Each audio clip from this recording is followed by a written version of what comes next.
Well, good day, boys and girls, girls and boys, and welcome back to Noel's Garden Tractors and Firewood. And today we're going to do a little more review on this 1970 140 H3 John Deere garden tractor. I had a question from Gator at Gator's World about something on this tractor. So he is wondering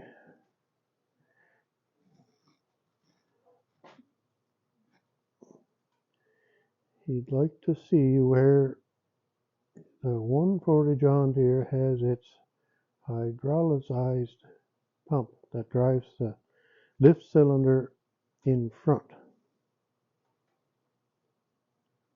So I'm going to try and show that, Gator.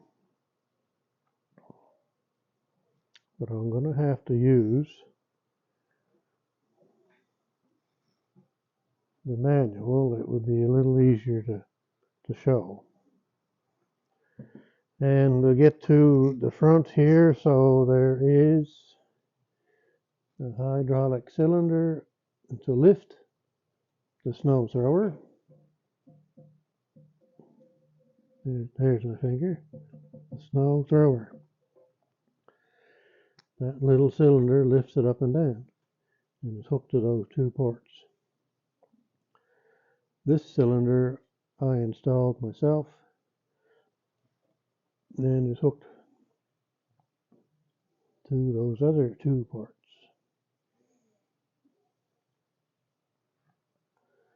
The outside lever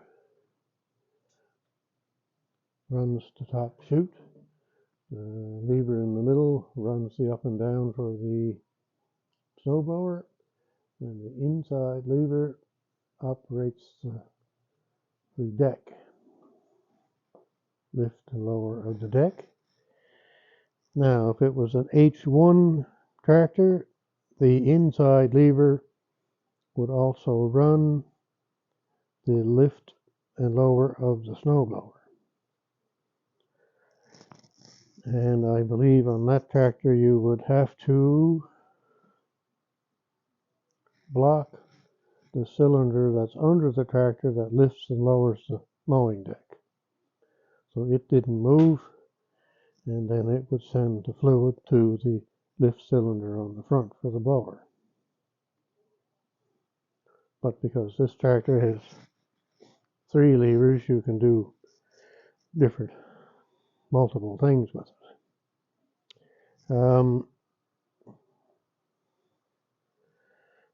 So the inside lever that lifts the deck and lowers it on this tractor also can run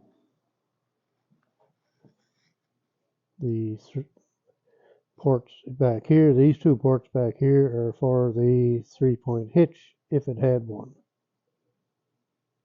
which it may have when it was new 54 years ago. The other thing that the H1 and the H3 tractor can do is you can hook a shaft to the cylinder underneath that runs the deck up and down, and you can have it coming out the back here, if I can show that, right there. That can come out to, I believe, lift and lower a tiller. Anyway, and that's about all I know of that. So throughout this video, I'm going to show different things in this tractor that let's say that I know. I may not be right. So if anybody wants to correct me on anything on this tractor or what I'm going to say, that would be great. because I surely don't know everything. Now this tractor comes with, and you don't see these too much anymore, a very large manual. And it has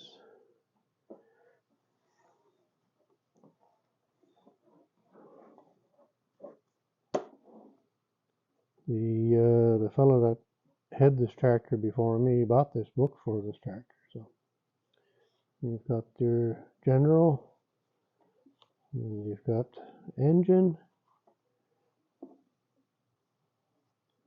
and fuel system,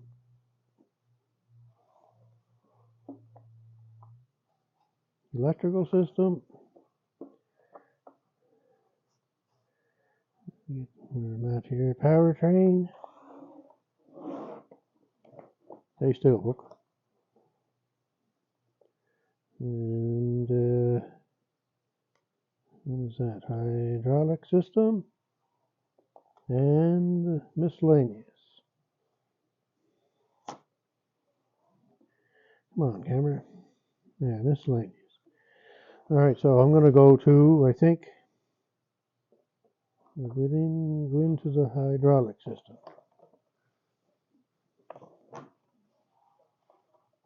Now I'm looking for the picture. There it is right there. All right, Gator, that's what's underneath the tractor. Now, I can get something to hold that down.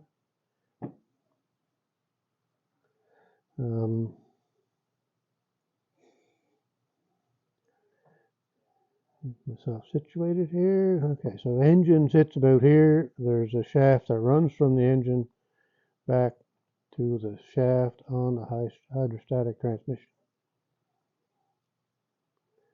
All the pressure comes from that. That is where the pump is, which drives all of the hydraulic system and the hydrostatic system to run the rear end and drive the tractor. This, I believe, I can't find it right now. I was looking, but I can't find it. But I believe this system makes 700 pounds of pressure.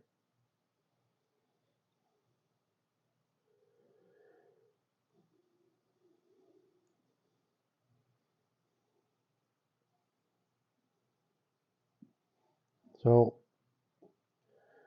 that's where the pump is at, Gator, is right in that hydrostatic piece. There's no extra pump on the tractor. And this tractor has a little bigger oil capacity than the H1 tractor because of the extra functions on it. So that's what goes on there. Those three levers operate the rock shaft cylinder for the deck, the rear couplers for the 3-point hitch, and the front couplers for right front is for lift on the snow blower or a snow plow. Left couplers are for angling the snow plow, and I just happen to put a cylinder on the chute so I can tip the chute deflector up and down, and it works great. It's very quick. You're going along and all of a sudden start getting covered in snow because you don't have a cab. You can drop that chute down and eliminate the snow from getting on you. So hopefully that answers your question, Gator. That's the main piece right there.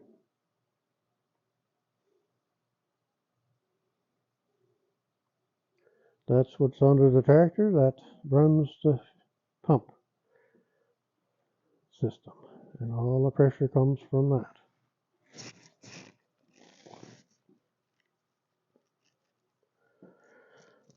Now, what else do we have here?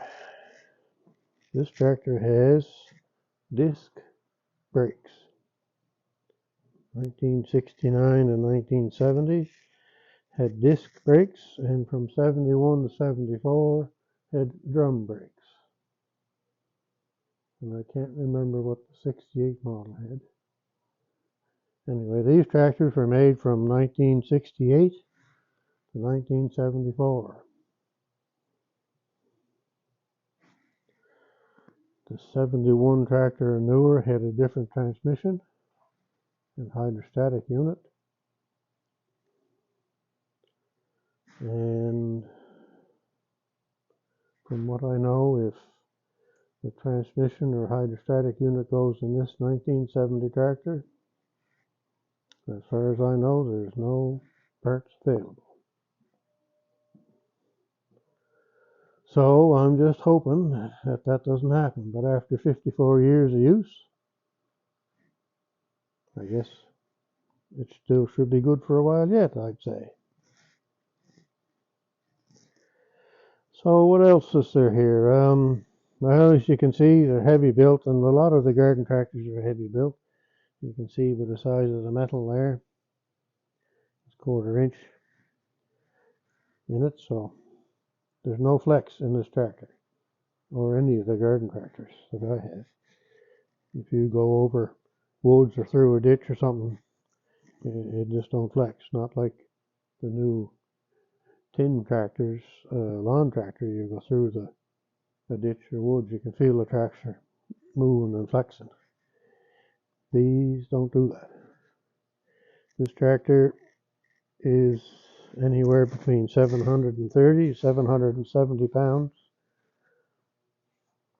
in weight, without any attachments or wheel weights or the bigger tires on the back, or the weight on the back.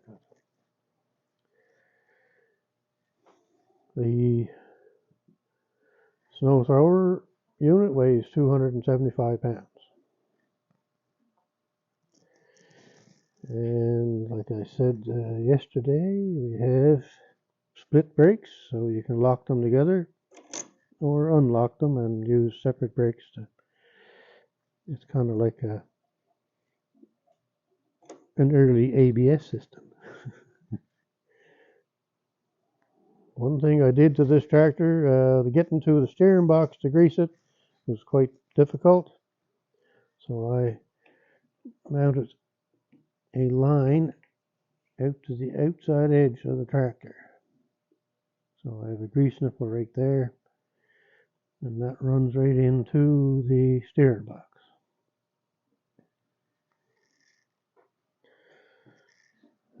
These mowers, or tractors I should say, were built for light commercial use. They were kind of meant for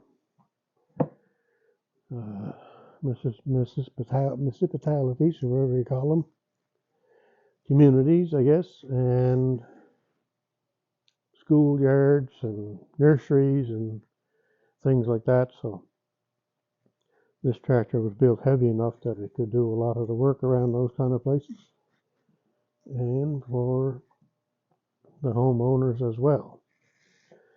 It could come with a tiller on the back, a mowing deck, snow thrower, and you get a loader for them also.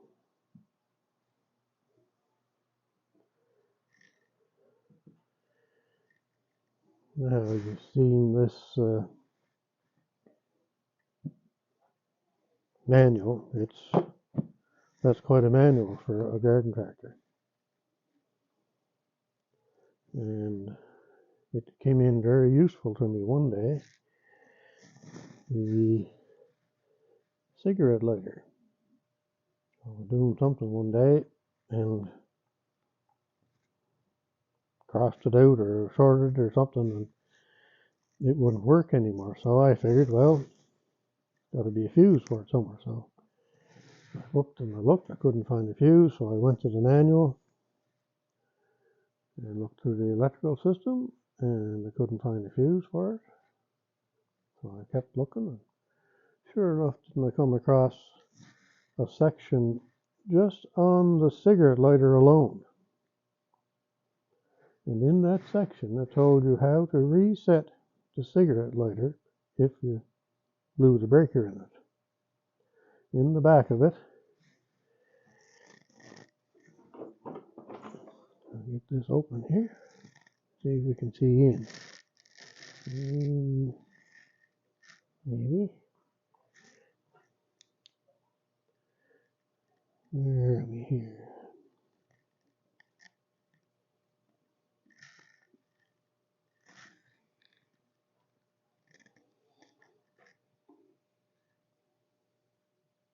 Okay. Oh, there it is.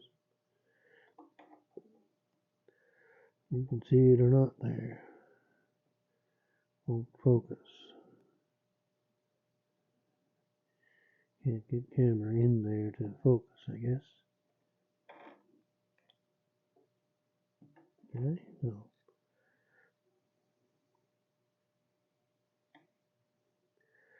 Anyway, down in there, where the body of the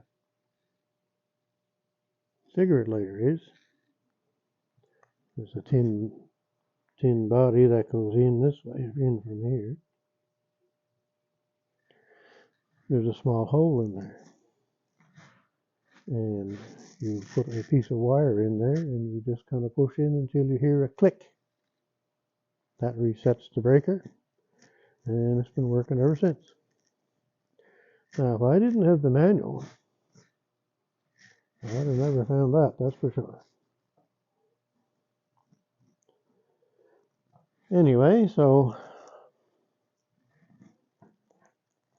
I'm starting to run out of things to say again, but I know I'll forget something.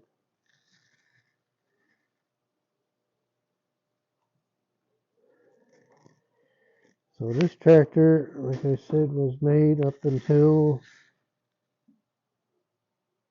74. In 75, they changed, they went to a 300 series. So they had 300, 312, 314, 316, two models of 316, 317, 318. Most people know that tractor. That's about one of the most sought after garden tractors from John Deere that people want. And then there was a 322 and a 332. The 332 was a diesel tractor. So this one here is basically the granddaddy of all of those 300 series tractors. There's a lot of the attachments off of this tractor would fit most of those. And John Deere's idea was, from what I read or whatever, that you could trade your tractor in and get a new tractor and keep all your attachments, and they would fit the new tractor from the old tractor. Now there is a little bit of differences as you get up into the newer ones. But that was the idea. So from 1968, when the first one of these was made, they made the same type of tractor up until 1992. The first 140 in 1968 was a 12 horsepower tractor, and from 69 on they were 14 horsepower.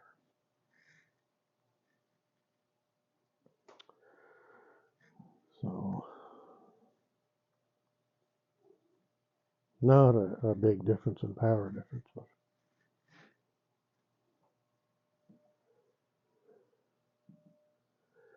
318 tractor, I believe, had power steering, which I wish this one had.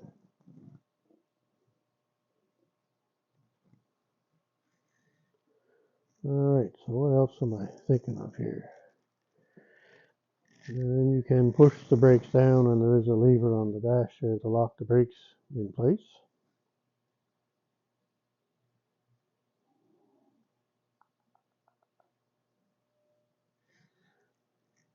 And you have your oil, your transmission dipstick is right there.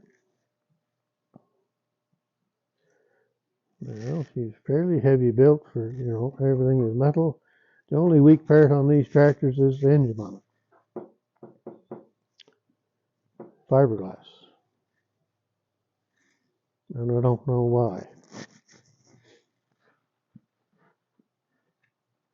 Most of the other garden tractors, are the ones I have here anyway, are all metal engine bonnets. And everything else on the tractor is metal. Why John Deere choose to have a fiberglass engine bonnet, I don't know.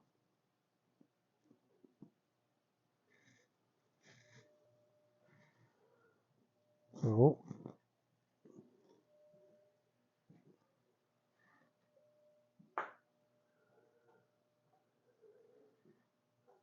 she's quite a machine. I'll have to say that for it. Would I like it to have more power? Yeah, I'd like to have a little more power, but you'd probably start breaking things in, so probably just as well I don't.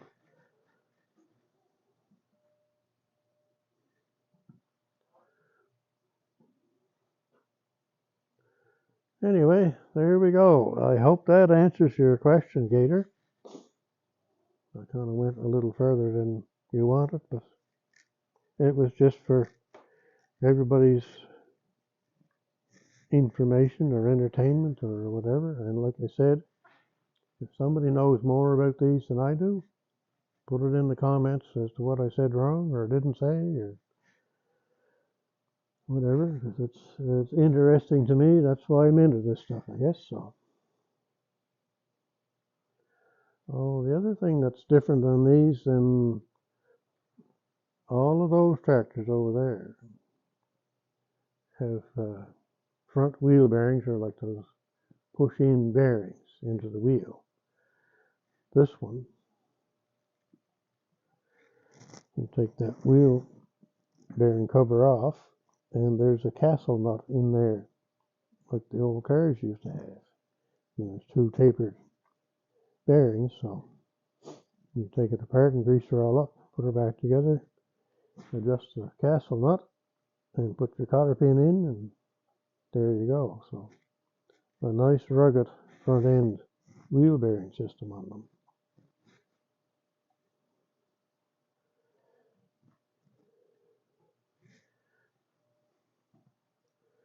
And like I say, this manual, it pretty well has anything you want to know.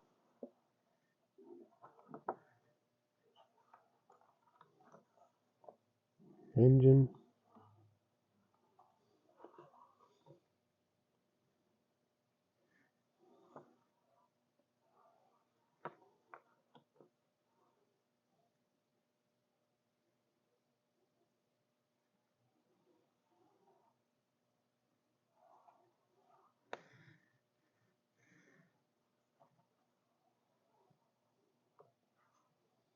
the fellows I had the tractor before me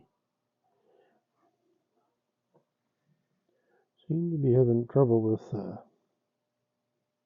timing. So he's got that mark there. And you can, any of these Kohler engines, you can use a timing light to set the timing on them. So,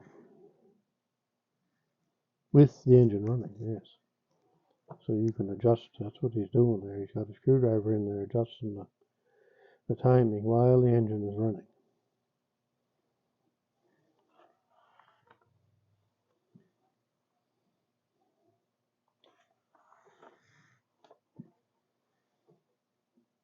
All kinds of information.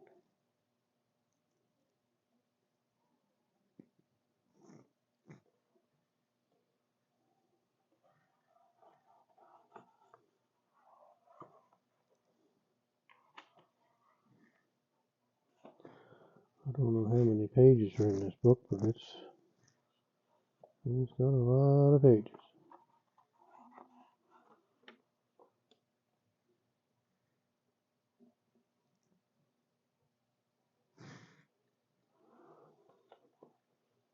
Yeah, there's the circuit breakers. And that is the cigarette lighter.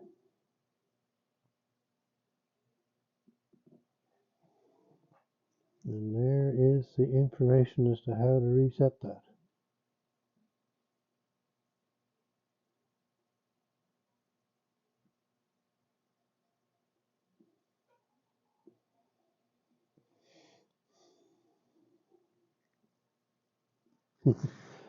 So anyway, that's kind of neat. Like, how would you ever know that if you didn't have the manual? Oh dear. Anyway, I'm going to cut her off at that, I guess, and I'll get me fired up a little more here. If I think of anything else, I'll add it on to the end of this video. All right, have a great day. It's sunny out today, but cold. Cold, cold, cold. And a wee little bit of snow coming tomorrow. All right, have a good day wherever you're at and whatever you're doing. Goodbye.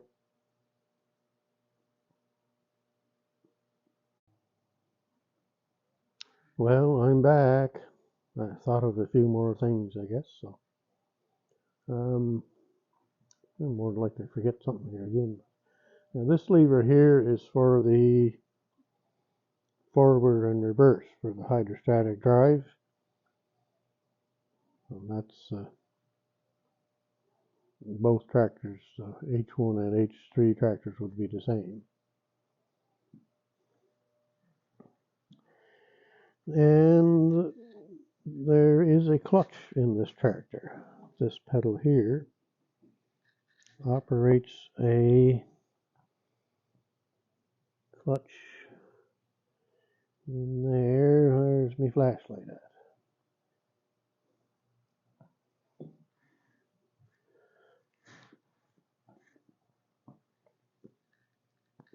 So, yeah, so in there's a clutch.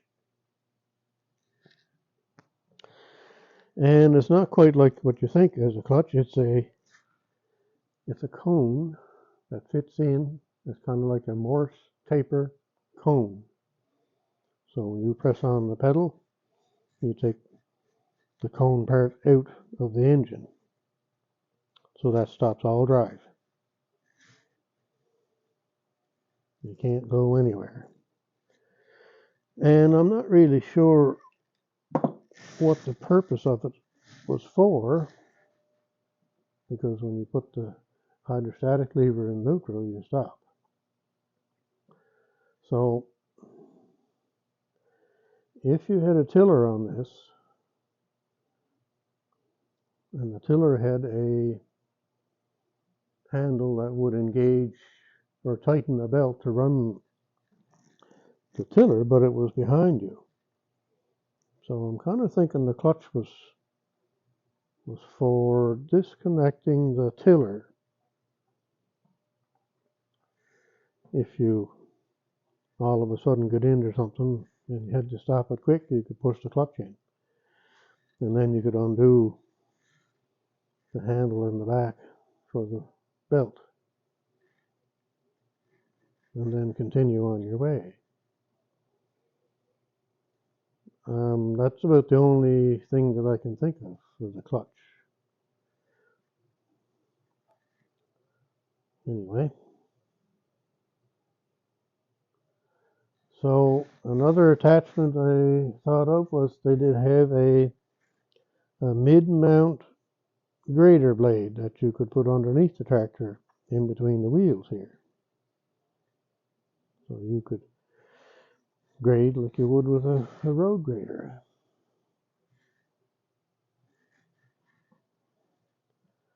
And what else? I did see, it doesn't show it on the listing, but I did see a wood splitter one time that was hooked to the front of the tractor, and it sat this way, so it would split that way, let's say. So you could stand by the handles there, put wood on the wood splitter here, and split it.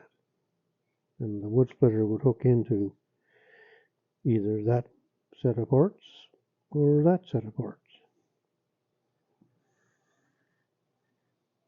And the other thing that they came with, and I know Dave would like this, is they could come with a cab. And they weren't, not a John Deere cab, I don't believe. I think it was made by Curtis.